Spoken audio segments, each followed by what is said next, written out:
अजित पवार यांच्या अपघाताच्या पार्श्वभूमीवर रोहित पवार यांचा सध्या वादळी दौरा सुरू असून दररोज ते नवे खुलासे करत राजकीय वातावरण ढवळून काढत आहे। आणि याच दरम्यान आज त्यांनी थेट राज ठाकरे यांच्या निवासस्थानी जाऊन त्यांची भेट घेतली आहे। या भेटीत त्यांनी अजित पवार यांच्या अपघातासंदर्भातील तपासाबाबतची सविस्तर माहिती राज ठाकरे यांना दिल्याचं समजतंय। या भेटीनंतर राज्याच्या राजकारणात चर्चांना अक्षरशः उधाण आलं आहे। ही भेट केवळ सौजन्याची होती का, की यामागे काही वेगळे राजकीय संकेत दडले आहेत? झालेला आहे, घातपात जो कुठला झाला त्याच्याबद्दलची माहिती आपल्याला मला द्यायची आहे। दादांचा विषय असल्यामुळे लगेचच्या लगेच मला तिथं वेळ मिळाला। आज इथं आल्यानंतर बराच वेळ त्यांनी सगळ्या घटना समजून घेतल्या।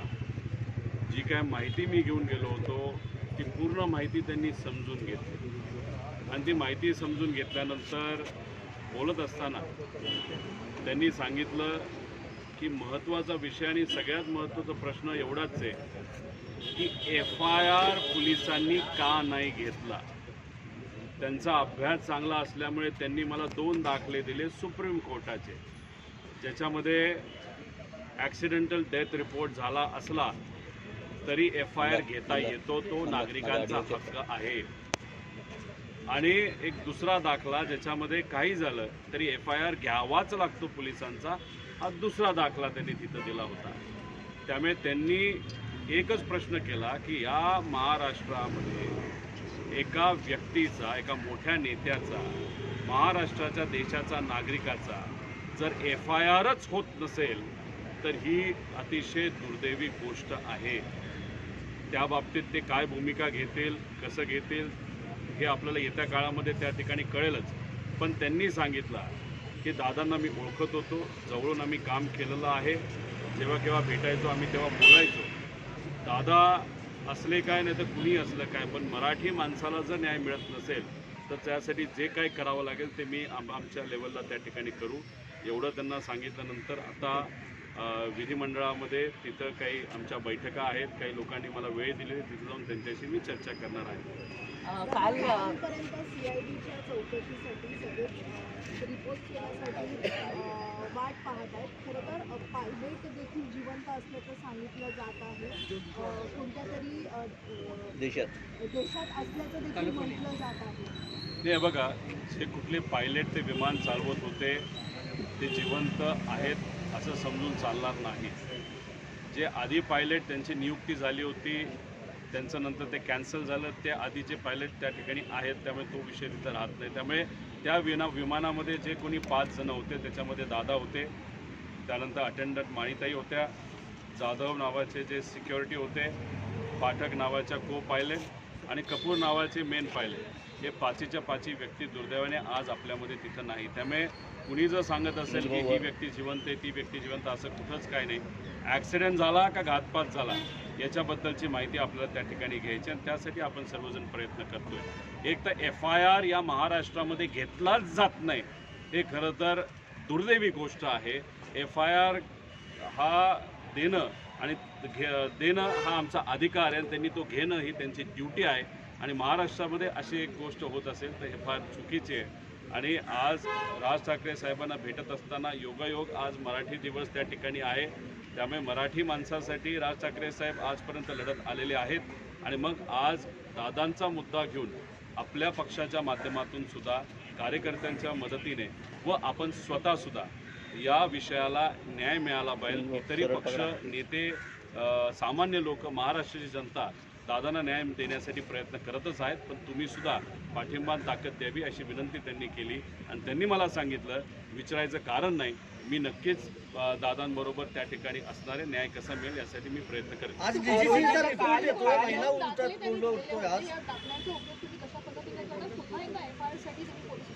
नाही, एकतर काय आहे की माझ्यावर टीका काही सत्तेतले लोक आणि नेते तिथं करतात।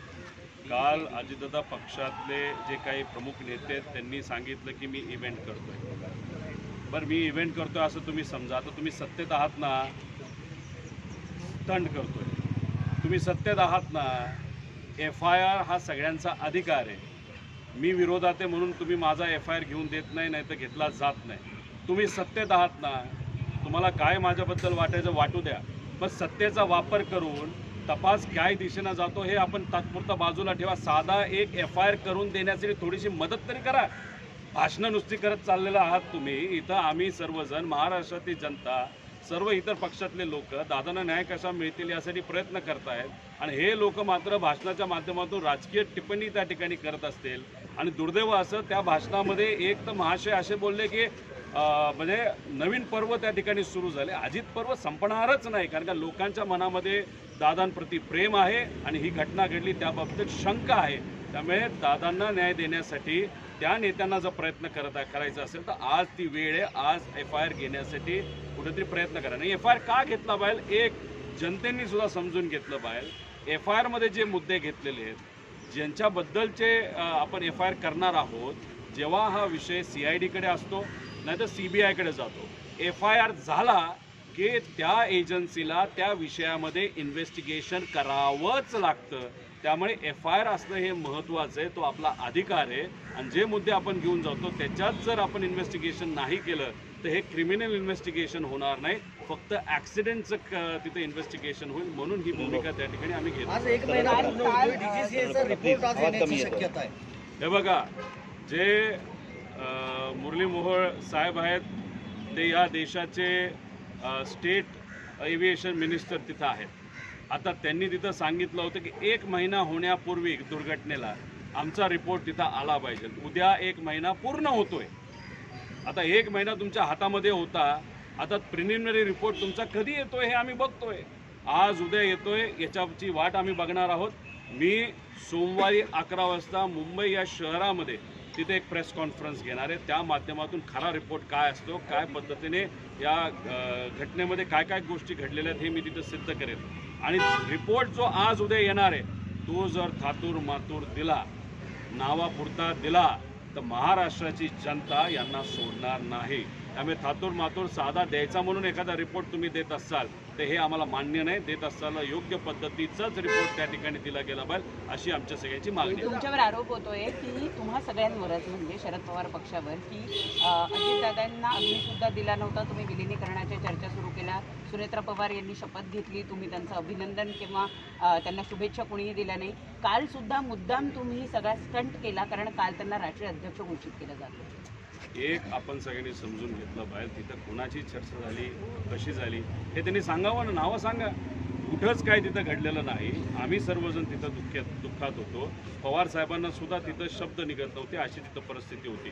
तुम्ही जर बघितलं असेल की दुसऱ्या दिवशी कुठेही अडचण होऊ नये, लोकांना अडचण होऊ नये, तिथं कुठंतरी दंगल उसळू नये म्हणून लोकांच्या हितासाठी तिथं पवार साहेबांनी स्टेटमेंट देत असताना पवार साहेब काय कॅमेराकडे बघून स्टेटमेंट दिलेलं नाही, त्यांना वाचावं लागलं. कारण का पवार साहेब इतके भावनिक झाले होते, त्यांना शब्द फुटत नव्हते, म्हणून त्यांना काही गोष्टी लिहून दिल्या, त्या वाचल्या. ही आमची परिस्थिती होती. आणि याच्यात तुम्ही आज राजकारण करत आहात. आता तुम्हीच बघून घ्या की गेल्या काही दिवसांमध्ये विलिनीकरण हे शब्द आम्ही जास्त वापरले का त्यांनी जास्त वापरले. अजितदादा पक्षाचे जे कोणी चार जे लोक आहेत त्यांनी काय केलं आहे तर त्यांनी फक्त हे विषयाला जिवंत ठेवलेलं आहे. का? याच्याशिवाय त्यांचं महत्त्व तिथं दिसत नाही. मला फक्त या नेत्यांना एवढंच सांगायचं, राजकारण तुम्ही करा, आम्ही आमच्या लेवलला करू, पण आत्ता राजकारणाची वेळ नाही. पण तुम्ही तुमच्या पक्षामध्ये आज राष्ट्रीय अध्यक्ष कोण झाले तर सुनेत्रा काकी झालेले आहेत. त्याच्याचबरोबर आज उपमुख्यमंत्री कोण आहेत तर सुनेत्रा काकी आहेत. त्यामुळे तिथं वागत असताना स्टेजवर आणि इतर गोष्टीमध्ये जरा सांभाळून वागा, कारण महाराष्ट्र तिथं बघतोय. एक तर महिलांचा आदर ठेवणं हे महत्त्वाचं आहे. आणि दादांची वचक काय होती, दादांचं प्रेम कार्यकर्त्यांवर होतं, आमदारांवर होतं आणि महाराष्ट्रावर होतं. पण या जे काही 4 नेते आहेत त्यांच्या वचक तर नक्कीच दादांचा तिथं होता. अहो काल आम्ही बघत असताना किती वाईट वाटलं. जायला जागासुद्धा कुठं द्यायची तर ते नेते तिथे ठरवणार. कुणीतरी नेता काकींच्या खांद्यावर हात ठेवतो, कोणीतरी ओढतं, कोणी काय करतं. म्हणजे हे बघून महाराष्ट्राची जनता आम्हाला ह्या गोष्टी वाटत नाही. तुम्ही ह्याच्यात आम्ही राजकारण करतो असं म्हणतो. तुम्ही राजकारणाचा मुद्दा काढला म्हणून आता आम्ही भावनिक मुद्दा काढतो. त्यामुळे आमच्या काकींचा जो आदर आहे, कारण काकी मोठ्या नेत्या आहेत, त्या नक्कीच खूप चांगलं काम अजितदादांचं सारखं काम करतील असा आम्हाला विश्वास आहे. पण जरा सांभाळून सांभाळून वागा आणि सांभाळून त्या ठिकाणी बोला, एवढंच या ठिकाणी सांगा. सुनेत्रा पवारांना काल माध्यमांशी काही बोलायचं होतं का, असं दिसलं का तुम्हाला त्या दृश्यांमधून? कारण त्यांना काही नेत्यांनी सांगितलं की पुढचं आम्ही बोलतो, अशी दृश्य सध्या समाज माध्यमांवर फिरतायत. एक तर त्या सगळे भाषणं कुठं ऐकली नाहीत. काकींचं भाषण मी ऐकलं, भाषण ते चांगलं होतं, त्यातून संदेश त्यांनी त्या ठिकाणी चांगला दिला. त्याच्या व्यतिरिक्त जे बाकीचे बोलले त्यांचं भाषण पूर्वीही ऐकण्यासारखं नव्हतं आणि आजही ऐकण्यासारखं नाही. त्यात कंटेंटच नसतो, त्यात महत्त्वाचे मुद्देसुद्धा त्या ठिकाणी नसतात. त्यामुळे मी काय त्यांचं भाषण ऐकलं नाही.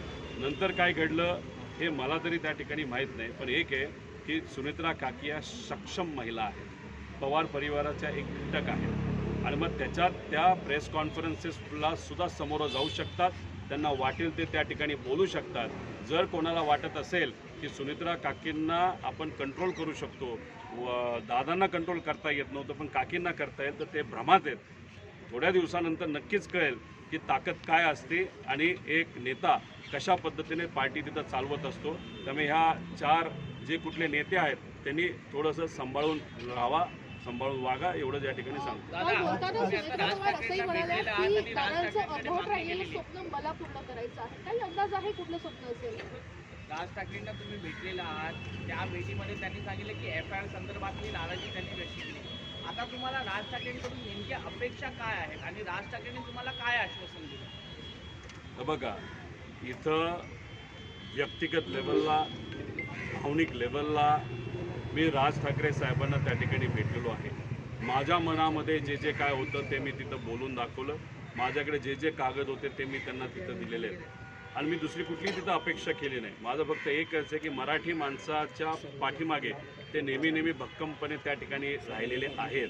एवढ्या मोठ्या नेत्याकडनं आणि ते सरळ बोलणारे नेते आहेत, त्यामुळे त्यांच्याकडनं माझी नक्कीच अपेक्षा आहे, मनोमन अपेक्षा आहे. मी बोलून दाखवली नाही आणि ते योग्यच निर्णय आणि योग्यच पद्धतीने या विषयाला पाठिंबा देतील असा मला त्या ठिकाणी विश्वास आहे. आता काल सुनेत्रा काकींच्याबद्दल बोलत आहोत, त्यांचं राहिलेलं अर्धवट स्वप्न काकांचं काय होतं हे एक तर मी काकांकडे बघत असताना आणि अख्खा महाराष्ट्र अजित काकांकडे बघत असताना काका हे महाराष्ट्राचे मुख्यमंत्री झाले पाहिजे अशी इच्छा आमच्या सगळ्यांची त्या ठिकाणी होती.